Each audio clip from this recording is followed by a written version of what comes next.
What's up, everybody? I'm Chris Alwell, Community Editor for the Eden Prairie Sun-Current. It's Monday, February 23rd. Here's what's happening in Eden Prairie today. Representative Erik Paulsen has represented Minnesota's 3rd District in the U.S. House for just over 6 weeks now. His first days in Washington, D.C. included voting on the massive economic stimulus package. The first-term Republican from Eden Prairie recently sat down with Sun newspaper's correspondent Harvey Rockwood and myself to discuss his experiences. Paulsen said his office received a lot of feedback on the stimulus package.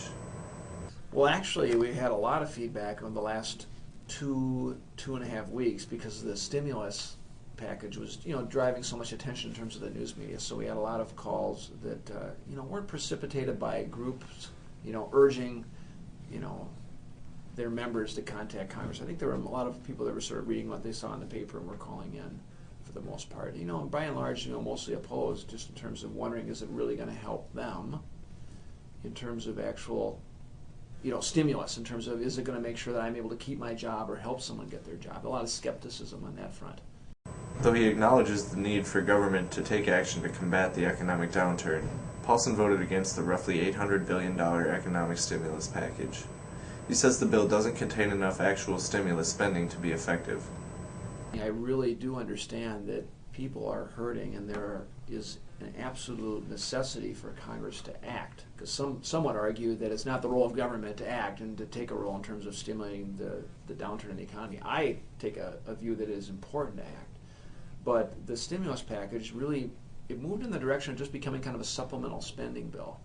And so only about 6% of the bill is actually geared towards infrastructure spending, which is really a small percentage, because I was thinking initially this was going to be a much larger percentage of infrastructure, roads, bridges, the electrical grid, and it ended up being only about 6% of the bill, really small. And then about 18% of the bill is now geared towards, tax relief towards individuals and businesses. And I would prefer that most of that go towards, helping individuals and businesses. Again, 18% is a small percentage, and so a very large percentage of the bill is actually going into funding programs, some new and some old. But there are some things in there that aren't going to help stimulate jobs. I mean, there's money for neon signs in Las Vegas, and eco butterfly parks, and golf courses and things like that. I mean, it's kind of the same old business as usual that I think, quite honestly, got the president in trouble, because he kind of let Nancy Pelosi run with the bill as opposed to really directing how he wanted it to be crafted in the first place. And that's why I think now you're seeing they're not going to let that happen again. We will be running portions of the Paulsen interview over the next couple days here on Eden Prairie Today.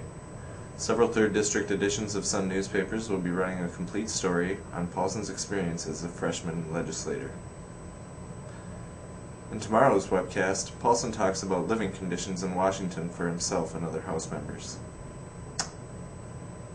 An Eden Prairie woman has been charged with making terroristic threats, a felony, for allegedly assaulting her stepson with a steak knife. According to a criminal complaint filed in Hennepin County District Court, Jill Rasmussen, 52, held a steak knife to her 11-year-old stepson's belly after he refused to take a bath.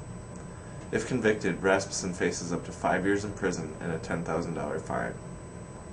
That's all for today's webcast. Check back in tomorrow. Until then, I'm Chris Alwell for Sun Newspapers.